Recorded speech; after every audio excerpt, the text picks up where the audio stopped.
12 ноябр конфронси 29 ҷонибҳои Конвенсияи Қолабии Созмони Милали Муттаҳид оид ба тағйирёбии иқлим дар Боку ба кори худ шурӯъ намуд. Дар конфронси мазкур президенти Ҷумҳурии Тоҷикистон муҳтарам Эмомалӣ Раҳмон, сарони 80 давлат, дабири кулли Созмони Милали Муттаҳид, роҳбарони ҳукуматҳо ва ҳаятҳои даҳҳо ташкилоту созмонҳои бо нуфузи байналмилалӣ иштирок доранд.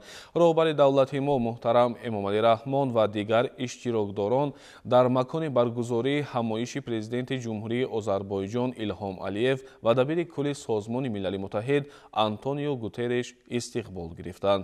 Президенти кишвари мо ба ҳайси роҳбари давлати пешсаф дар пешбурди масоили ҷаҳонии обу иқлим дар ифтитоҳи ҳамоиши сатҳи сарони давлатҳо яке аз аввалинҳо шуда суханронӣ менамоянд ва ҳам дар чанд чорабиниҳои дигари каноравӣ иштирок ва ибрози андеша хоҳанд кард.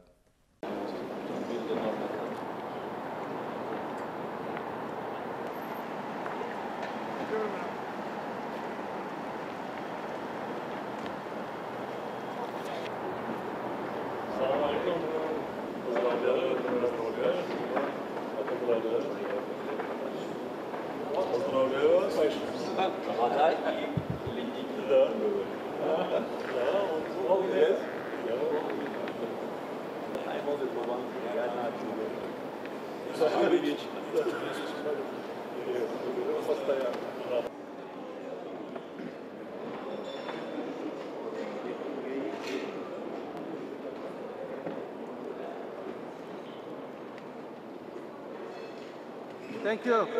Thank you.